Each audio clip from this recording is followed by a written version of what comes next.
بسم اللہ الرحمن الرحیم۔ السلام علیکم۔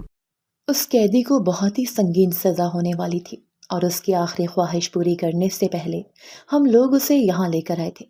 جس طرح سے وہ فیصل مسجد میں سجدے میں گرا ہوا تھا، ایسا لگتا تھا کہ جیسے بڑا ہی نیک آدمی تھا اور اس نے تو کبھی کوئی گناہ کیا ہی نہیں ہوگا، جبکہ اس نے اس تاریخ کا سب سے بھیانکر گناہ کیا تھا۔ لیکن وہی بات کہ جب آپ کی زندگی ختم ہونے والی ہوتی ہے تو آپ کو خدا یاد آ ہی جاتا ہے۔ شاید اس کے ساتھ بھی یہی معاملہ تھا۔ میں ہی اس سارے معاملے کا انچارج تھا اور یہاں پر موجود کھڑا تھا۔ جتنا پہرا سخت تھا، اس کے پاس تو کوئی پرندہ بھی پر نہیں مار سکتا تھا، لیکن جیسے ہی میں نے پلٹ کر دیکھا، میرے قدموں کے نیچے سے زمین نکل گئی۔ اس کے پاس ایک عورت کھڑی ہے، بہت ہی خوبصورت اور نورانی شکل و صورت والی عورت۔ ہم سب یہ دیکھ کے حیران رہ گئے کہ یہ عورت یہاں پر کیسے آ گئی، کیونکہ چاروں طرف تو ہم لوگ کھڑے تھے اور وہاں جانے کا راستہ ہم سے پار ہو کے ہی جاتا تھا۔ اس عورت نے جس طرح کے کپڑے پہن رکھے تھے، وہ کوئی نارمل عورت نہیں لگ رہی تھی۔ پتہ نہیں ایسا کیوں لگتا تھا جیسے انسان ہی نہیں ہے۔ ہم اسی کو دیکھ رہے تھے اور تو کوئی بولا نہیں، لیکن میں نے اونچی آواز میں کہا کہ آپ یہاں پر کیسے آئیں؟ دور ہٹیں اس سے، یہ قیدی ہے۔ اور وہ عورت ہلکا سا مسکرائی اور اس کے بعد ہماری آنکھوں نے ایسا معجزہ دیکھا کہ ہمارے تو قدموں کے نیچے سے زمین نکل گئی۔ اور اب یہ کہانی آپ کو سنانے پر مجبور ہے، کیونکہ ابھی تک خود سمجھ نہیں پا رہے کہ یہ سب کچھ ہوا کیسے۔ میرا نام احمد نواب ہے۔ وہ دن میری زندگی کا سب سے برا دن تھا۔ مجھے اندازہ نہیں تھا کہ میرے ساتھ کیا ہو گیا ہے، پر جب میں نے آنکھیں کھولیں تو خود کو ہسپتال کے بستر پر پایا۔ میرے ارد گرد میرے ورکرز کھڑے تھے، ان کے چہروں پر تشویش اور پریشانی واضح تھی۔ یہ منظر میرے لیے بالکل نیا تھا۔ میں ہمیشہ سے صحت مند اور جوان تھا اور کبھی ایسا واقعہ پیش نہیں آیا تھا کہ مجھے بے ہوش ہو کر ہسپتال لے جانا پڑے۔ مجھے حیرت تھی کہ ایسا کیا ہوا جو سب لوگ یہاں جمع ہیں اور اتنے زیادہ پریشان نظر آ رہے ہیں۔ ڈاکٹر قریب آیا اور اس نے میری طرف دیکھ کر کہا، آپ کی طبیعت ٹھیک ہے، لیکن یہ لوگ شاید کچھ زیادہ ہی پریشان ہو گئے تھے۔ میں نے سر ہلایا اور جواب دیا، میں بالکل ٹھیک ہوں، شاید تھوڑی دیر کے لیے بے ہوش ہو گیا تھا، مگر اندر ہی اندر کچھ عجیب سا احساس تھا، جیسے بات اتنی معمولی نہ ہو۔ جب میں نے کھڑکی سے باہر جھانکا تو رات کا منظر تھا۔ میں سمجھ گیا کہ کافی وقت گزر چکا ہے، کیونکہ جس وقت میں بے ہوش ہوا تھا وہ دن کا وقت تھا۔ میرے ذہن میں سوال اٹھنے لگے۔ میں نے ڈاکٹر سے پوچھا، وقت کب کا ہے؟ اس نے جواب دیا، آپ 3 دن بعد ہوش میں آئے ہیں۔ یہ سن کر میرے قدموں کے نیچے سے زمین نکل گئی۔ 3 دن؟ کیسے ممکن ہے؟ میں نے تو سوچا تھا کہ چند گھنٹے کے لیے بے ہوش ہوا ہوں، لیکن حقیقت اس سے کہیں زیادہ سنگین تھی۔ ڈاکٹر نے مزید کہا کہ مجھے فوری طور پر کچھ کھانے پینے کی ضرورت ہے اور ابھی یہاں سے جانا ممکن نہیں۔ یہ خبر میرے لیے ناقابل یقین تھی۔ 3 دن؟ میرا دل کسی انہونی کے احساس سے بھر گیا تھا۔ کیا واقعی ایسا ممکن ہے؟ کیا میرے ساتھ کچھ غیر معمولی ہوا تھا؟ مجھے اپنی یادداشت کھنگالنی پڑی۔ جیسے جیسے میں سوچنے لگا، دھندلے مناظر میری آنکھوں کے سامنے آ گئے اور وہ لمحہ یاد آنے لگا جس نے مجھے یہاں پہنچایا۔ میں نے فیصلہ کر لیا کہ اسلم کے ساتھ بات کیے بغیر چین سے نہیں بیٹھوں گا۔ میں نے ایک اہلکار کو بلایا اور کہا، اسلم کو میرے آفس میں لاؤ۔ تھوڑی دیر میں وہ خاموشی سے میرے سامنے بیٹھا تھا۔ اس کا سر جھکا ہوا تھا اور وہ زمین کو ایسے گھور رہا تھا جیسے اس میں کچھ تلاش کر رہا ہو۔ میں نے نرمی سے پوچھا، اسلم، کیا تم جانتے ہو کہ تم پر کیا الزام ہے؟ اس نے سر اٹھایا اور اس کی آنکھوں میں ایک گہری اداسی تھی۔ اس نے دھیرے سے کہا، جی صاحب، تو پھر تم کچھ بولتے کیوں نہیں؟ اپنی صفائی کیوں پیش نہیں کرتے؟ اسلم نے چند لمحے خاموشی اختیار کی، پھر مدھم آواز میں کہا، بول کر کیا فائدہ؟ سب مان چکے ہیں کہ میں قصوروار ہوں۔ میرے باپ نے خود رپورٹ کی ہے۔ اگر وہ مجھے قصوروار سمجھتے ہیں تو باقی دنیا کو کیا یقین دلاؤں؟ اس کے الفاظ نے مجھے اندر تک جھنجھوڑ دیا۔ یہ نہ صرف بے بسی تھی، بلکہ شاید اپنے حالات سے مکمل مایوسی بھی۔ میں نے دھیمے لہجے میں کہا، یہ ماننا میرا کام نہیں کہ تم قصوروار ہو یا بے گناہ، لیکن یہ ضرور جاننا چاہتا ہوں کہ تمہارے دل میں کیا ہے۔ تمہیں کسی بات کا خوف نہیں ہونا چاہیے۔ اسلم نے پھر خاموشی اختیار کر لی۔ اس کی خاموشی میرے سوالات کو مزید گہرا کر رہی تھی۔ میرے اندر کا پولیس افسر اور انسان دونوں سے سمجھنے کی کوشش کر رہے تھے۔ مجھے لگ رہا تھا کہ اسلم کی کہانی اتنی سادہ نہیں جتنی رپورٹ میں لکھی گئی تھی۔ میں نے فائل بند کی اور کہا، میں تمہارے لیے وقت نکالوں گا اور جب تک سچائی تک نہ پہنچ جاؤں اس معاملے کو ادھورا نہیں چھوڑوں گا۔ تم صرف مجھ پر بھروسہ رکھو۔ اسلم نے ہلکا سا سر ہلا دیا، لیکن اس کے چہرے پر اب بھی وہی بے بسی تھی۔ یہ بات واضح ہو چکی تھی کہ اس کیس میں کچھ ایسا تھا جو رپورٹ سے غائب تھا۔ مجھے پتا تھا کہ اسلم کی خاموشی کے پیچھے چھپے راز کو جاننے کے لیے مجھے مزید گہرائی میں جانا پڑے گا۔ میرے ایک دوست جو جیل کے معاملات میں کافی تجربہ رکھتا تھا کو کسی طرح یہ خبر ہو گئی کہ میں اسلم کے کیس میں دلچسپی لے رہا ہوں۔ وہ ایک دن شام کو میرے آفس آیا اور سیدھا میرے سامنے بیٹھتے ہی کہنے لگا، دیکھو احمد، یہ کیس دلچسپی لینے والا نہیں ہے، اپنا وقت برباد مت کرو۔ میں نے چونک کر اس کی طرف دیکھا اور کہا، یہ تم کیسے کہہ سکتے ہو؟ ہم دونوں جانتے ہیں کہ جیل میں ہمیشہ مجرم نہیں آتے، کبھی کبھی بے قصور لوگ بھی ان دیواروں کے پیچھے آ جاتے ہیں۔ یاد ہے ہم نے کتنے ایسے لوگوں کو بچایا ہے جنہیں غلط الزام میں پھنسایا گیا تھا۔ اس نے سر ہلا کر کہا، ہاں یہ سچ ہے کہ بے قصور لوگ بھی جیل آتے ہیں، لیکن احمد اس کیس میں ایسا نہیں ہے۔ یہ آدمی بے قصور نہیں ہے، میں اس کی ضمانت دے سکتا ہوں کیونکہ میں موقع پر موجود تھا جب اسے پکڑا گیا تھا۔ میں خود کرائم سین دیکھا ہے اور ویڈیو بھی بنائی تھی۔ اس کی بات نے مجھے مزید حیرت میں ڈال دیا۔ میں نے فوراً سوال کیا، ویڈیو کہاں ہے؟ اس نے کندھے اچکا کر کہا، فائل میں ہوگی یا پھر اس کی کاپی USB میں محفوظ ہوگی۔ ویڈیو اور تمام شواہد کو کیس کے ساتھ جوڑ دیا گیا ہوگا۔ میں نے گہری سانس لی اور کہا، لیکن فائل میں سے کافی مواد غائب ہے، کچھ چیزیں شاید ادھر سے ادھر کر دی گئی ہیں۔ میں نے وہ ویڈیو یا کوئی متعلقہ شواہد فائل میں نہیں دیکھے۔ میرا دوست چونک گیا، ایسا کیسے ہو سکتا ہے؟ وہ ویڈیو کیس کا سب سے اہم حصہ ہے، اگر وہ فائل میں نہیں ہے تو یہ واقعی عجیب بات ہے۔ میں نے جواب دیا، بالکل، اور یہی وجہ ہے کہ میرا شک بڑھتا جا رہا ہے۔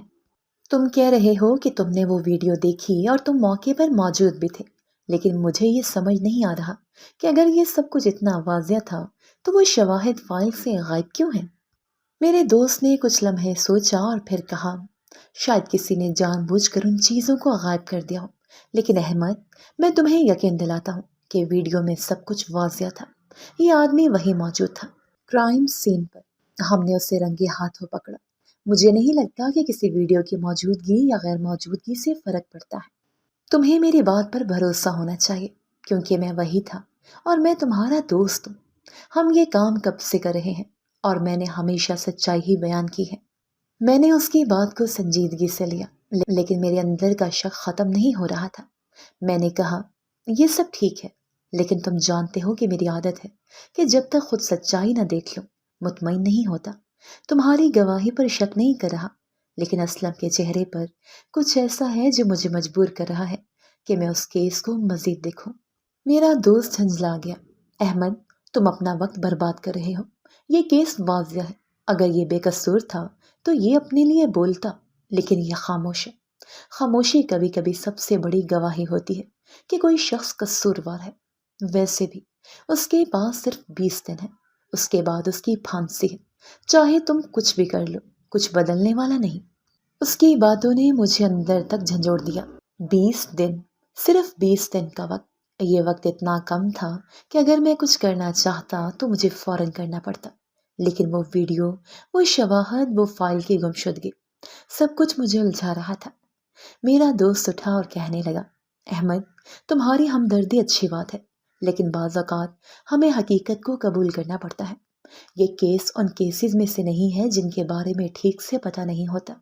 سب کچھ سامنے ہے۔ میں نے گہری سانس لی اور کہا، لیکن فائل میں سے کافی مواد غائب ہے، کچھ چیزیں شاید ادھر ادھر کر دی گئی ہیں۔ میں نے وہ ویڈیو یا کوئی متعلقہ شواہد فائل میں نہیں دیکھے۔ میرا دوست چونک گیا، ایسا کیسے ہو سکتا ہے؟ وہ ویڈیو کیس کا سب سے اہم حصہ ہے۔ اگر وہ فائل میں نہیں ہے تو یہ واقعی عجیب بات ہے۔ احمد میں تمہیں یقین دلاتا ہوں کہ ویڈیو میں سب کچھ واضح تھا۔ یہ آدمی وہی موجود تھا، کرائم سین پر۔ ہم نے اسے رنگے ہاتھوں پکڑا۔ مجھے نہیں لگتا کہ کسی ویڈیو کی موجودگی یا غیر موجودگی سے فرق پڑتا ہے۔ تمہیں میری بات پر بھروسہ ہونا چاہیے کیونکہ میں وہیں پر تھا اور میں تمہارا دوست ہوں۔ ہم یہ کام کب سے کر رہے ہیں اور میں نے ہمیشہ سچائی ہی بیان کی ہے۔ اس بار میں نے زیادہ سخت لہجے میں پوچھا، اسلم تمہیں پتا ہے کہ تمہارے پاس صرف 20 دن کا وقت ہے۔ اگر تم بے قصور ہو تو یہ وقت تمہاری خاموشی کے لیے نہیں ہے۔ تمہیں مجھے سب کچھ صاف صاف بتانا ہوگا۔ آخر تم کیوں کچھ نہیں بولتے؟ اسلم نے سر جھکائے ہوئے کہا، میرے بولنے کا کوئی فائدہ نہیں ہوگا۔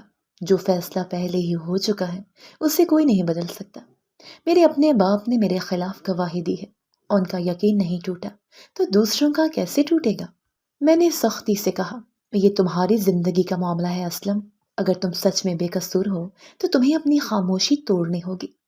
اسلم کی آنکھوں میں آنسو آ گئے۔ وہ بولا، صاحب میں نے اپنی زندگی میں کبھی کسی کے ساتھ برا نہیں کیا۔ ہاں میں کمزور ہوں، شاید بہت زیادہ خاموش رہتا ہوں، لیکن میں نے اپنی عزت سے بڑھ کر کبھی کچھ نہیں چاہا۔ مجھے نہیں پتا کہ میرے باپ نے ایسا کیوں کیا۔ مجھے لگتا ہے وہ خود کسی دباؤ کا شکار ہے، یا شاید ان کے سامنے جھوٹ پیش کیا گیا ہو۔ اس کے یہ الفاظ میرے دل پر گہرے اثر چھوڑ گئے، لیکن اب میرے پاس زیادہ وقت نہیں تھا۔ میں نے فیصلہ کیا کہ اس کیس کے بارے میں مزید معلومات حاصل کروں گا، چاہے اس کے لیے مجھے فائلوں کے ہر کونے کو کھنگالنا پڑے۔ اگلے دن میں نے کرائم سین پر موجود پولیس افسران سے ملاقات کی۔ ان میں سے کچھ نے بتایا کہ ویڈیو واقعی موجود تھی اور وہ USB میں محفوظ تھی، لیکن وہ اس وقت کے بعد کہیں نظر نہیں آئی۔ ایک اہلکار نے بتایا کہ شاید وہ شواہد جان بوجھ کر غائب کیے گئے ہوں۔ جب انتظامیہ کو پتہ چلا کہ میں اسلم کے کیس میں غیر معمولی دلچسپی لے رہا ہوں تو انہوں نے مجھے دیگر معاملات میں مصروف کر دیا۔ شاید ان کے خیال میں میرا اس کیس سے فاصلہ رکھنا ہی بہتر تھا، لیکن میری دلچسپی ختم نہیں ہوئی۔ وقت گزرتا رہا اور بالآخر وہ دن آ گیا جب اسلم کی پھانسی کا وقت قریب تھا۔ جیل کے قوانین کے مطابق قیدی کی آخری خواہش پوچھی گئی۔ جب اس سے اس کی خواہش پوچھی گئی تو اس نے کہا، میں اپنی آخری نماز فیصل مسجد میں ادا کرنا چاہتا ہوں۔ اس کی خواہش نے سب کو حیرت میں ڈال دیا۔ ایک طرف یہ ایک مذہبی خواہش تھی اور دوسری طرف یہ خواہش پوری کرنے کے لیے قیدی کو جیل سے باہر لے جانا پڑتا، جو انتظامی لحاظ سے ایک چیلنج تھا۔ کچھ افسران نے اعتراض کیا کہ قیدی کو جیل سے باہر لے جانا خطرناک ہو سکتا ہے اور سیکیورٹی کے لیے ایک بڑا مسئلہ بن سکتا ہے، لیکن یہ اسلم کا حق تھا کہ اسے اپنی آخری خواہش پوری کرنے دی جائے۔ آخرکار یہ ذمہ داری مجھے سونپی گئی کہ میں اس خواہش کی تکمیل کے تمام انتظامات دیکھوں۔ میں نے کہا، سب کچھ ٹھیک ہو جائے گا، میں اس کی ذمہ داری لیتا ہوں۔ ہم نے ایک خاص سیکیورٹی پلان تیار کیا اور صبح کے وقت جب مسجد میں زیادہ لوگ نہیں ہوتے، اسلم کو وہاں لے جانے کا انتظام کیا۔ فیصل مسجد کے وسیع و عریض صحن میں ایک مخصوص جگہ منتخب کی گئی جہاں اسے نوافل ادا کرنے دیے گئے۔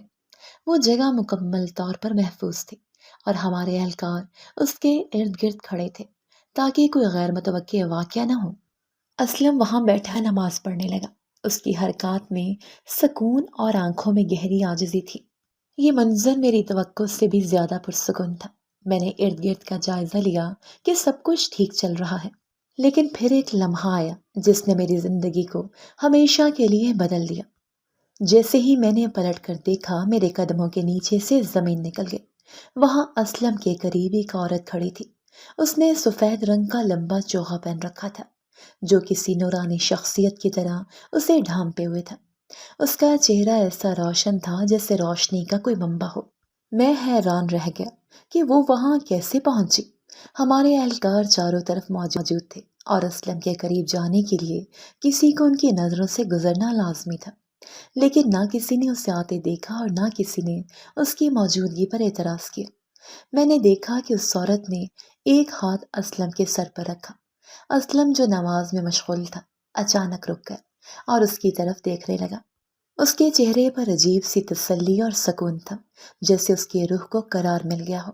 پھر وہ عورت میری طرف پلٹی۔ جیسے ہی اس کی نظریں مجھ پر پڑیں، ایک شدید روشنی میرے آس پاس چھا گئی۔ یہ روشنی اتنی تیز تھی کہ میری آنکھیں بند ہو گئی اور میرے کانوں میں گونجنے والی خاموشی کی آواز سنائی دی۔ اس لمحے میں ایسا لگا جیسے میری سوچنے سمجھنے کی صلاحیت چھن گئی ہو۔ پھر اچانک سب کچھ اندھیرا چھا گیا اور میں بے ہوش ہو کر زمین پر گر گیا۔ جب مجھے 3 دن کے بعد ہوش آیا تو میرے آس پاس ہسپتال کا ماحول تھا اور سب لوگ حیرانی سے مجھے دیکھ رہے تھے۔ میرے سب ساتھی اور جیل کے افسران بھی وہاں موجود تھے۔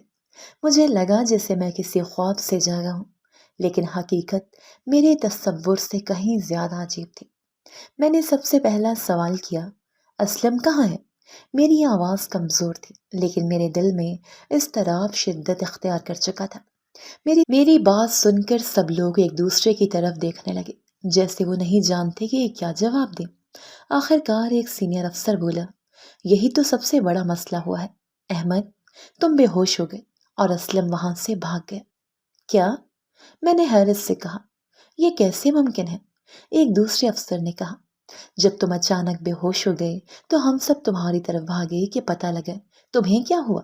تمہارے گرنے کا منظر اتنا غیر متوقع تھا کہ سب گھبرا گئے، لیکن جیسے ہی ہم تمہاری طرف گئے اور پلٹ کر دیکھا، اسلم اس جگہ پر نہیں تھا جہاں وہ نماز پڑھ رہا تھا۔ میرے دماغ نے اس بات کو قبول کرنے سے انکار کر دیا۔ یہ کیسے ممکن تھا؟ وہ جگہ مکمل طور پر محفوظ تھی، ہر طرف ہمارے اہلکار موجود تھے، اسلم کے وہاں سے غائب ہونے کا سوال ہی پیدا نہیں ہوتا تھا۔ میں نے غصے اور پریشانی کے عالم میں کہا، تم سب وہاں موجود تھے، پھر وہ کیسے غائب ہو گئے؟ کیا کسی نے دیکھا کہ وہ کس طرف گیا؟ ایک اور افسر نے جواب دیا، احمد، ہم سب تمہاری حالت کو دیکھنے میں مصروف ہو گئے تھے، اور جب ہم نے دوبارہ دیکھا تو اسلم وہاں نہیں تھا۔ میرے قدموں کے نیچے سے زمین نکل گئی۔ میرے دماغ میں صرف ایک ہی سوال تھا، یہ سب کیسے ہوا؟ سب کے چہروں پر حیرت اور پریشانی واضح تھی۔ مجھے یہ بھی بتایا گیا کہ جیل کے اعلیٰ افسران اس واقعے سے شدید ناراض ہیں۔ ایک افسر نے کہا، یہ بہت بڑی جیل ہے اور اگر یہاں سے کوئی قیدی فرار ہو جائے تو یہ جیل کی ساکھ کے لیے بڑا دھچکا ہوتا ہے، اس لیے ہم ایسے واقعات کو دبانے کی کوشش کرتے ہیں۔ لیکن اس بار معاملہ زیادہ سنگین ہے، تمہارے ہی زیر نگرانی قیدی بھاگا ہے، اس لیے تمہیں اس کی قیمت چکانی پڑے گی۔ مجھے بتایا گیا کہ مجھے 6 مہینے کے لیے معطل کیا جا رہا ہے۔ میرے لیے یہ سب کچھ برداشت کرنا بہت مشکل تھا۔ میری عزت اور وقار داؤ پر لگ چکے تھے اور میرا کیریئر بھی، لیکن سب سے زیادہ جس بات نے مجھے متاثر کیا وہ اسلم کا غائب ہونا تھا، اور وہ عورت جو اس لمحے وہاں موجود تھی۔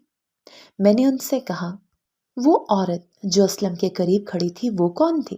کیا تم میں سے کسی نے اسے دیکھا؟ سب نے حیرانی سے میری طرف دیکھا اور کہا، کون سی عورت؟ وہاں کوئی عورت نہیں تھی احمد، تمہیں شاید وہم ہوا ہے۔ یہ سن کر میرے دل کو ایک دھچکا لگا۔ میں نے انہیں یقین دلانے کی کوشش کی کہ میں نے اپنی آنکھوں سے ایک عورت کو دیکھا تھا جس نے اسلم کے سر پر ہاتھ رکھا تھا، لیکن ان سب کا کہنا تھا کہ وہ جگہ مکمل طور پر خالی تھی اور اسلم کے علاوہ وہاں کوئی نہیں تھا۔ یہ بات میری سمجھ سے باہر تھی۔ وہ عورت کون تھی اور اسلم کیسے غائب ہو گیا؟ کیا یہ سب حقیقت تھی یا میرے ساتھ کچھ ایسا ہوا تھا جس کی وضاحت ممکن نہیں؟ مجھے معطل کر دیا گیا، لیکن میرے دماغ میں سوالات کی گونج ختم نہیں ہوئی۔ میں نے فیصلہ کیا کہ میں اس معاملے کو حل کیے بغیر سکون سے نہیں بیٹھوں گا۔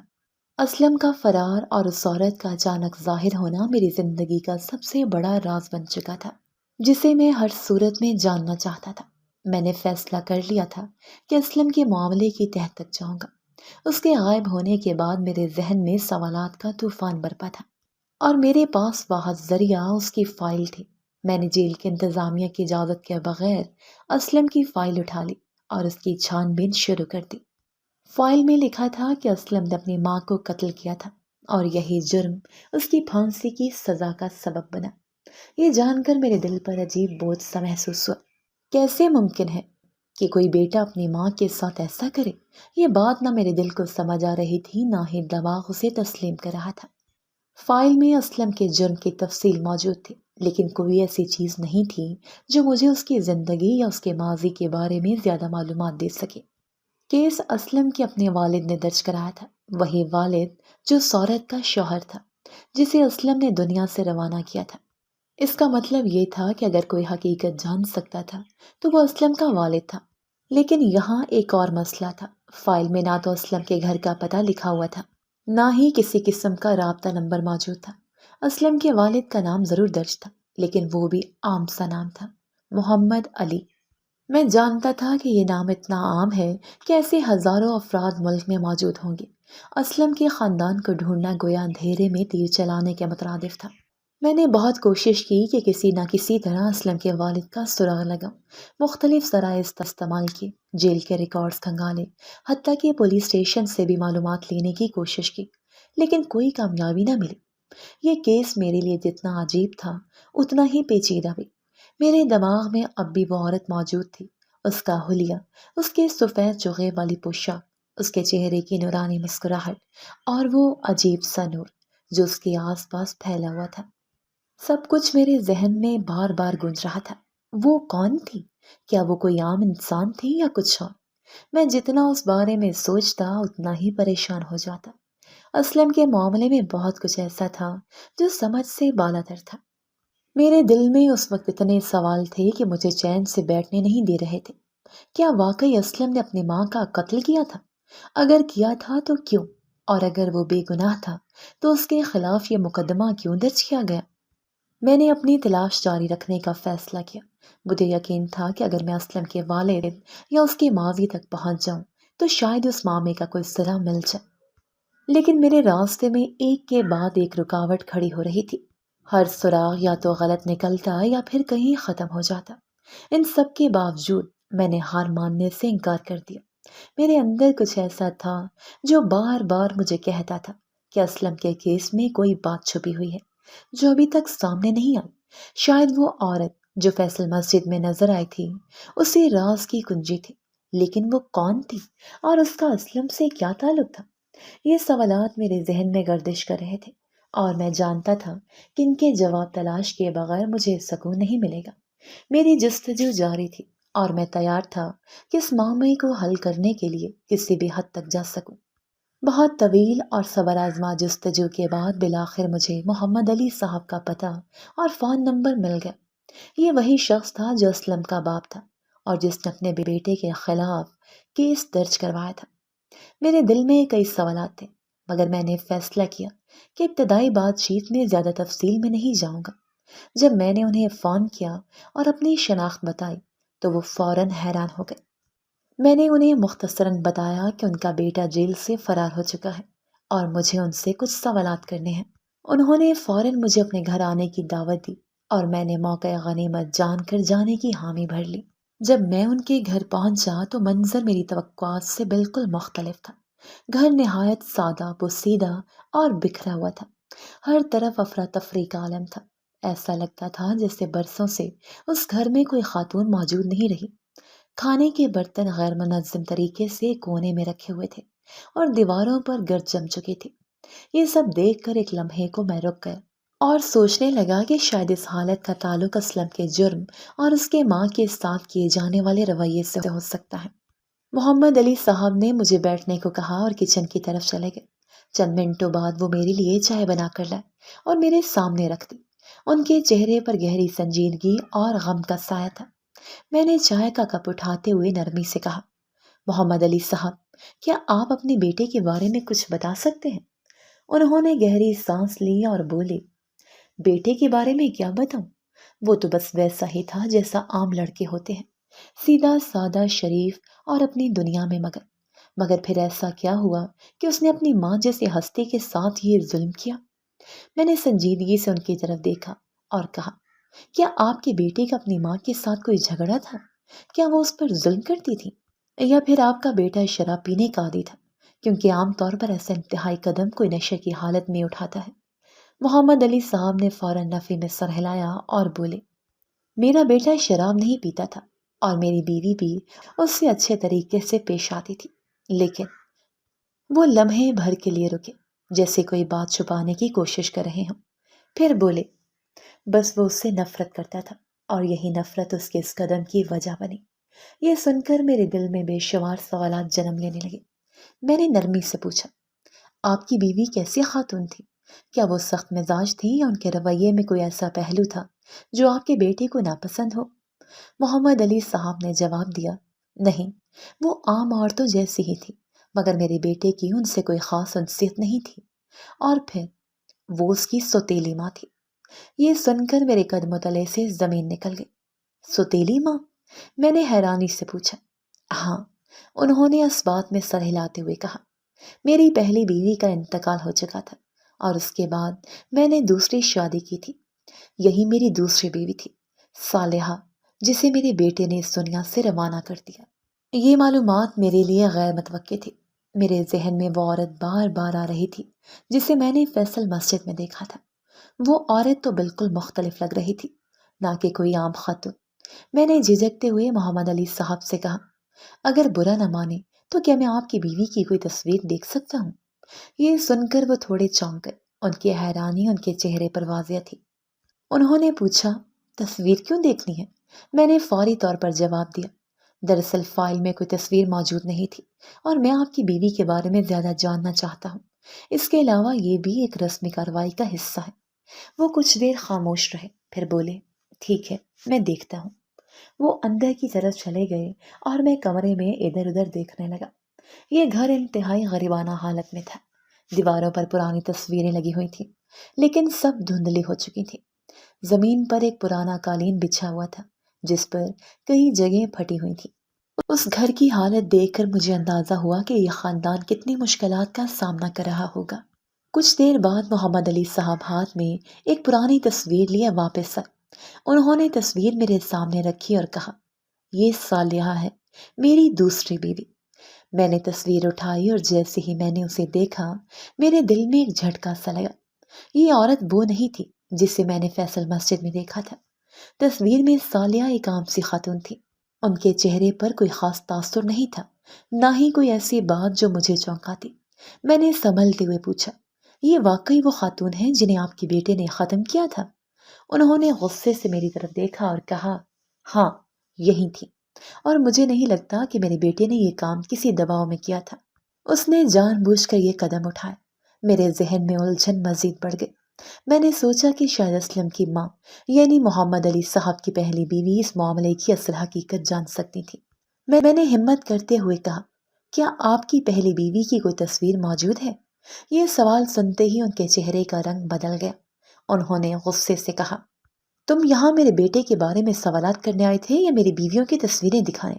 میں نے فوراً معذرت خواہ لہجے میں کہا، دیکھیے، معاملہ بہت پیچیدہ ہے، میں کسی اور وجہ سے یہ سب نہیں کر رہا۔ اگر آپ کے پاس کوئی تصویر ہو تو براہ کرم مجھے دکھا دیں، شاید اس سے کچھ مدد مل سکے۔ انہوں نے کچھ دیر خاموشی سے مجھے گھورا، پھر کہا، ٹھیک ہے، تم بیٹھو، میں دیکھتا ہوں۔ یہ کہتے ہوئے وہ دوبارہ اندر کی طرف چلے گئے اور میں بے چینی سے انتظار کرنے لگا۔ میرے ذہن میں سوالات کی بھرمار تھی۔ کیا پہلی بیوی کی تصویر وہ عورت ہوگی جسے میں نے فیصل مسجد میں دیکھا تھا، یا پھر یہ سب محض میرا وہم تھا؟ میرے دل کی دھڑکن تیز ہو رہی تھی اور مجھے یقین تھا کہ جو تصویر وہ لے کر آئیں گے وہ اس معاملے کو کسی نہ کسی طرح مزید پیچیدہ یا واضح ضرور کرے گی۔ محمد علی صاحب سے حقیقت کی تلاش۔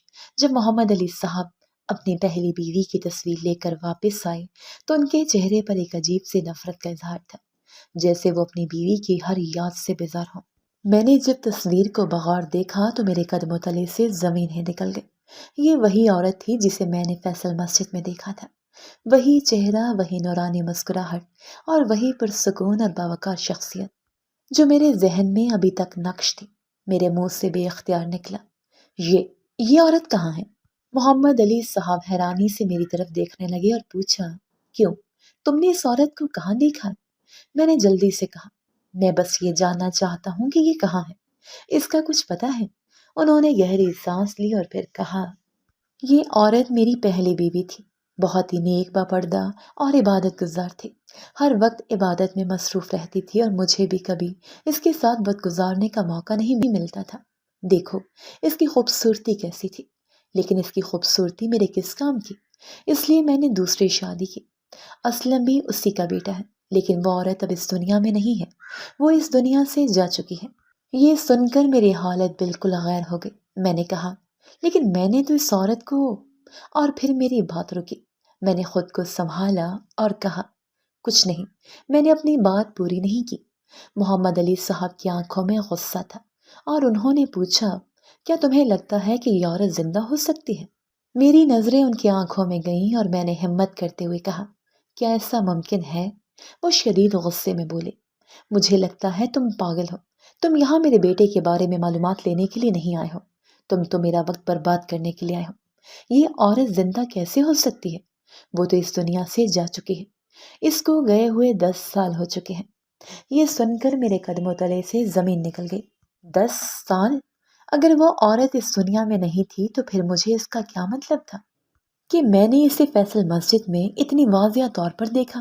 میری نظریں ابھی تک اس کی تصویر پر جمی ہوئی تھی اور میں اندر سے بے حد پریشان ہو چکا تھا۔ میں نے ایک لمحے کے لیے خاموشی اختیار کی اور کہا، اگر یہ عورت اس دنیا میں نہیں تھی تو پھر میں نے اسے کیسے دیکھا؟ وہ کہاں گئی؟ کیا یہ سب محض میرا وہم تھا؟ محمد علی صاحب نے میری پریشانی دیکھ کر ایک زہر بھری مسکراہٹ کے ساتھ کہا، میں تمہیں بتا چکا ہوں کہ یہ عورت مر چکی ہے، اب تمہیں اور کوئی جواب نہیں ملے گا۔ میرے ذہن میں بے شمار سوالات گھوم رہے تھے۔ اگر وہ عورت مر چکی تھی تو پھر میں نے فیصل مسجد میں اس کو کیسے دیکھا؟ یہ سوال میرے دماغ میں جیسے گونج رہا تھا۔ اس میں کوئی نہ کوئی راز ضرور تھا، لیکن وہ راز کہاں چھپا تھا؟ مجھے یہ محسوس ہو رہا تھا کہ محمد علی صاحب میرے سوالات کے جواب دینے سے قاصر ہیں اور شاید وہ مجھے سچ نہیں بتا رہے تھے۔ لیکن ایک بات یقینی تھی کہ اسلم، جو سورت کا بیٹا تھا، میرے تمام سوالات کا جواب دے سکتا تھا۔ لیکن وہ کہاں تھا؟ وہ کہاں چھپ گیا تھا؟ اب مجھے یہ سمجھ آ رہا تھا کہ محمد علی صاحب کے پاس جوابات نہیں تھے اور اسلم ہی وہ واحد شخص تھا جس سے مجھے اس معاملے کے بارے میں سچائی معلوم ہو سکتی تھی۔ مگر وہ کہاں گیا؟ جیل سے فرار ہونے کے بعد اس کا پتہ نہیں چل رہا تھا، اور وہ مجھ سے بچ کر کہاں جا سکتا تھا؟ میرے ذہن میں یہ تمام سوالات آ رہے تھے اور میں مسلسل اس بات پر سوچ رہا تھا کہ اسلم کہاں چھپ گیا ہوگا، اس کی غیبت کا راز کہاں تھا۔ یہ بھی ممکن تھا کہ وہ سورت سے جڑے کسی راز کو چھپانے کی کوشش کر رہا ہو۔ اس کے ذہن میں کیا تھا اور وہ کس کی مدد لے رہا تھا؟ یہ تمام سوالات میرے دماغ میں گھوم رہے تھے اور میری تلاش اب بھی جاری تھی۔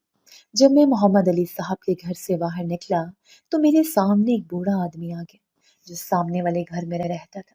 وہ مجھے دیکھ کر رک گیا اور کہا، تم جب اندر گئے تھے تبھی میں حیران ہو رہا تھا کہ یہ کون ہے، کیونکہ اس گھر میں تو کوئی بھی باہر آتا نہیں۔ میں نے اس بوڑھے آدمی کو تھوڑا بہت بتایا کہ میں اس کے گھر کیوں آیا تھا، اور پھر اس نے میری باتوں کو سن کر کچھ اور بتایا جس نے میرے دل کی دھڑکن تیز کر دی۔ وہ بولا، یہ جو آدمی اندر بیٹھا ہے نا، بہت ظالم ہے، اپنی پہلی بیوی پر بڑا ظلم کرتا تھا اور اپنے بیٹے پر بھی۔ اس عورت نے بھی پہلی بیوی پر ظلم کیا تھا اور اسلم پر بھی، اور اس نے سارا محلے کے لڑکوں کو اپنے پیچھے لگا رکھا تھا۔ پھر ایک دن اسلم نے اس عورت کو اس دنیا سے روانہ کر دیا، اور جب پولیس والوں کو بتایا تو اس نے کہا کہ اسلم نے اپنی سگی ماں کو مارا ہے، لیکن وہ نہ تو اس کی سگی ماں تھی اور نہ ہی کوئی اچھی عورت تھی۔ یہ سن کر مجھے سخت دھچکا لگا اور میں نے کہا، ہمیں بھی خبر ملی ہے کہ اسلم جیل سے بھاگ گیا ہے۔ اچھا ہوا بھاگ گیا، نہیں تو بلا وجہ ہی مارا جاتا۔ چلا جائے جہاں بھی جانا چاہتا ہے، اپنی زندگی تو گزارے۔ میں نے پوچھا، اور کیا آپ ان کی ماں کے بارے میں کچھ جانتے ہیں؟ اس بوڑھے آدمی نے کہا، ہاں، وہ تو پورے محلے کے بچوں کو قرآن پڑھاتی تھی، وہ بھی مفت میں۔ ان کو کون نہیں جانتا؟ ان کا نام حلیمہ تھا، اور ان کو بھی اس آدمی نے ہی اس دنیا سے روانہ کر دیا تھا، لیکن اس نے اپنے اوپر تو کوئی کیس نہیں کروایا۔ اب دیکھو، کیا یہ انصاف ہے؟ یہ ساری کہانی سن کر میں بہت زیادہ الجھ گیا تھا۔ یہ معاملہ اتنا پیچیدہ ہو چکا تھا کہ مجھے کچھ سمجھ نہیں آ رہا تھا۔ ایک طرف اسلم کے گناہ اور دوسری طرف اس کے والدہ کا معاملہ، جو محلے کے بچوں کے لیے ایک معلمہ تھی۔ ان کے ساتھ ہونے والی زیادتی نے مجھے مزید سوچنے پر مجبور کر دیا۔ 6 ماہ گزر گئے اور پھر مجھے ڈیوٹی پر واپس رکھ لیا گیا، چونکہ قیدی کا بھاگنا ایک بڑا مسئلہ ہوتا ہے اور میں نے اپنے افسران کی نظر میں بہت اچھی کارکردگی دکھائی تھی، اس لیے مجھے دوبارہ کام پر لگا لیا گیا۔ لیکن ایک دن مجھے ایک بالکل نیا اور غیر متوقع واقعہ پیش آیا۔ اس دن اسلم خود مجھ سے ملنے کے لیے آیا۔ میں نے اسے دیکھ کر حیرانی سے کہا، تم یہاں کیسے؟ تم نے تو جیل سے فرار ہو کر کہیں چھپ کر زندگی گزارنے کا فیصلہ کیا تھا۔ اسلم نے کہا، میں اپنے محلے میں اپنی ماں کی قبر پر گیا تھا، وہاں پر ایک آدمی نے مجھے آپ کے بارے میں بتایا تھا، اس لیے میں آپ سے چھپ کر ملنے آیا ہوں۔ مجھے امید ہے کہ آپ مجھے پکڑ کر جیل میں نہیں ڈالیں گے۔ میرے لیے یہ سب ایک نیا دھچکا تھا اور میں نے کہا، میں تمہیں جیل میں نہیں ڈالوں گا، مگر خدا کے لیے مجھے بتاؤ، وہ عورت مجھے کیوں نظر آئی تھی؟ وہ کون تھی؟ اس دن میں فیصل مسجد میں اس کے سامنے کھڑا تھا اور وہ میرے سامنے ہے۔ مجھے اس کے بارے میں کچھ نہیں سمجھ آیا تھا، لیکن وہ میرے سامنے کیوں آئی تھی؟ تم جانتے ہو وہ عورت کون تھی؟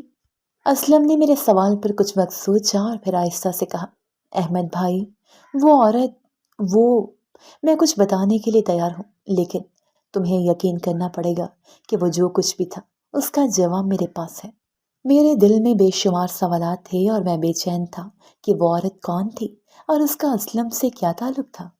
اسلم کی زبان سے نکلنے والے ہر لفظ پر میری توجہ مرکوز ہو چکی تھی، کیونکہ میں جاننا چاہتا تھا کہ اس دن فیصل مسجد میں کیا ہوا تھا اور وہ عورت وہاں کیوں موجود تھی۔ اسلم کا راز جلد سامنے آنا تھا اور میں اس کی مدد سے اس گہری حقیقت تک پہنچنے کی کوشش کر رہا تھا جس نے میری راتوں کی نیند اور سکون چھین لیا تھا۔ اسلم نے مجھ سے کہا، بات ایسی ہے کہ آپ یقین نہیں کریں گے احمد بھائی۔ میں نے اس سے کہا، یقین کروں گا، بس تم مجھے بتاؤ کیا بات ہے۔ اسلم نے گہری سانس لی اور کہا، جب میں جیل میں تھا میری ماں مجھے روز خواب میں آتی تھی۔ وہ کہتی تھی کہ بیٹا، میں تمہیں بچا لوں گی۔ مجھے لگتا تھا کہ یہ صرف خواب ہے، میرے سر پر موت کا سایہ ناچ رہا ہے، اس لیے مجھے ایسے خواب آ رہے ہیں۔ لیکن ایک دن جب میں سجدے میں سر جھکائے بیٹھا تھا تو میری ماں نے میرے سر پر ہاتھ رکھا اور پھر اس کے بعد میں نے دیکھا کہ اچانک سب لوگ وہاں سے چلے گئے ہیں اور میں موقع دیکھ کر بھاگ گیا۔ میں نے اسلم کو بتایا کہ مجھے اس کی ماں نظر آئی تھی اور میں بے ہوش ہو گیا تھا۔ اس پر اسلم نے کہا، شاید آپ کبھی سمجھ نہ پائیں، لیکن میں سمجھ گیا ہوں کہ میری ماں ہی مجھے بچانے کے لیے آئی تھی اور اس نے مجھے بچا لیا۔ اسلم نے مزید کہا، اب میں دوسرے شہر میں رہتا ہوں، محنت مزدوری کرتا ہوں۔ میری ماں نے اپنی بہن کی بیٹی سے میری منگنی پکی کی تھی اور میں نے اسی کے ساتھ شادی کر لی ہے۔ اب میری بیوی ماں بننے والی ہے۔ جب میں آپ سے ملنے آ رہا تھا تو سوچ رہا تھا کہ کہیں آپ مجھے دوبارہ جیل میں نہ ڈال دیں۔ میں نے کہا، میں تمہیں جیل میں نہیں ڈالوں گا، تم جاؤ اپنی بیوی اور بچے کے ساتھ اپنی زندگی اچھے طریقے سے گزارو۔ میں تمہاری فائل بھی کہیں غائب کر دوں گا تاکہ دوبارہ کوئی بھی اس کو ہاتھ نہ لگا سکے۔ اسلم نے میرا شکریہ ادا کیا اور میں یہ سوچ کر حیران رہ گیا کہ واقعی یہ ایک ماں اس دنیا سے جانے کے بعد بھی اپنے بیٹے کو بچانے کے لیے آئی تھی۔ ماں کا رشتہ تو ایسا ہی ہوتا ہے، وہ کبھی نہیں چھوڑتی، چاہے وہ اس دنیا سے رخصت ہو جائے۔ مجھے یقین ہو گیا کہ ماں کی محبت، چاہے وہ زندہ ہو یا مر جائے، ہمیشہ جیتی رہتی ہے۔ یہ واقعہ میری زندگی کا سب سے بڑا واقعہ تھا اور میں نے یہ سب کچھ آپ کو سنا دیا۔ اب یہ آپ پر منحصر ہے کہ آپ یقین کریں یا نہ کریں، لیکن جو بھی اپنی ماں کو دیکھتا ہے اور اس کی محبت سے واقف ہوتا ہے وہ یہ بات سمجھ سکتا ہے کہ ماں کی محبت مرنے کے بعد بھی زندہ رہتی ہے۔ میں نے اس کے بعد اسلم کی فائل جیل سے غائب کر دی اور دوبارہ اس کے بارے میں کبھی ذکر بھی نہیں کیا۔ میں نے اس بات کو بھی یقینی بنایا کہ میں اسلم کی کچھ مدد کر سکوں، کیونکہ وہ بھی ایک غریب آدمی تھا۔ میں اسے ہر مہینے کچھ پیسے بھیج دیا کرتا تھا تاکہ وہ اپنی زندگی بہتر بنا سکے۔ اس کی پہلی ماں کی تصویر آج بھی میرے پاس ہے۔ جب بھی یہ واقعہ یاد کرتا ہوں تو میرے رونگٹے کھڑے ہو جاتے ہیں، مگر نہ کسی خوف کی وجہ سے بلکہ صرف حیرانی سے۔ مجھے خود یقین نہیں آتا کہ یہ سب کچھ حقیقت میں ہوا تھا۔ یہ وہ واقعہ تھا جو میری زندگی میں ایک سنگ میل کی طرح تھا، ایک ایسا واقعہ جس نے نہ صرف میرے خیالات کو تبدیل کیا بلکہ میری نظر میں دنیا کے عجیب و غریب رازوں کا ایک دروازہ کھول دیا۔ اسلم کی کہانی اور اس کی ماں کی محبت، جس نے مرنے کے بعد بھی اپنے بیٹے کی حفاظت کی، ایک ایسی حقیقت تھی جو میں کبھی بھلا نہیں پاؤں گا۔ ماں کا رشتہ بے مثال ہوتا ہے اور اس کی محبت کا کوئی نیم البدل نہیں ہوتا۔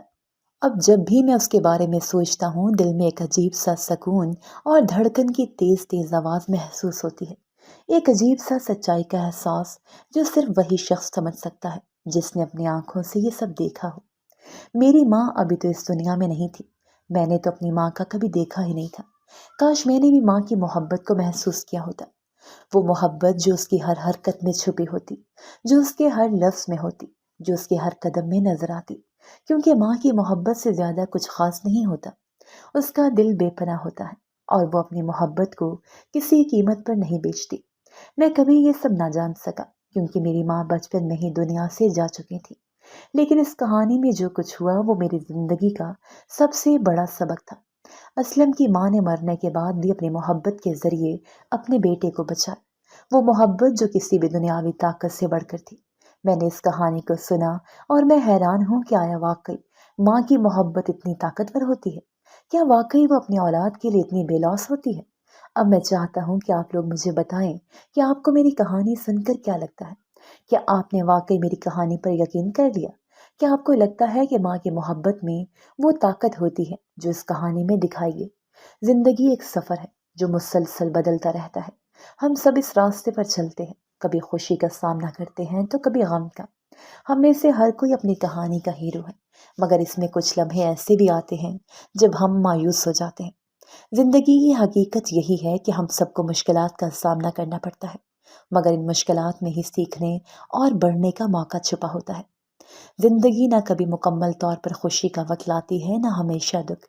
یہ ایک توازن ہے، ایک دھاگے کی طرح جس پر ہم چلتے ہیں۔ وہ لمحے جب ہم ہنستے ہیں، وہ سب اس بات کا اشارہ ہوتے ہیں کہ ہم نے زندگی کو سچے دل سے جیا ہے، اور جب ہم روتے ہیں تو یہ یاد دلاتا ہے کہ ہم انسان ہیں، اور ہر درد کے بعد راحت کا وقت آتا ہے۔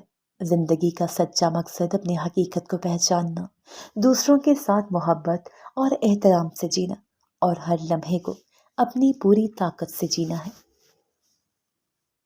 اگر آپ کو ہماری یہ کہانی اچھی لگی ہے تو ہماری کہانی کو لائک کیجیے، اور اس طرح کی مزید کہانیاں سننے کے لیے ہمارے چینل کو سبسکرائب کیجیے۔ کہانی سننے کا شکریہ۔ آپ سے ملاقات ہوگی اگلی ویڈیو میں، تب تک کے لیے اللہ حافظ۔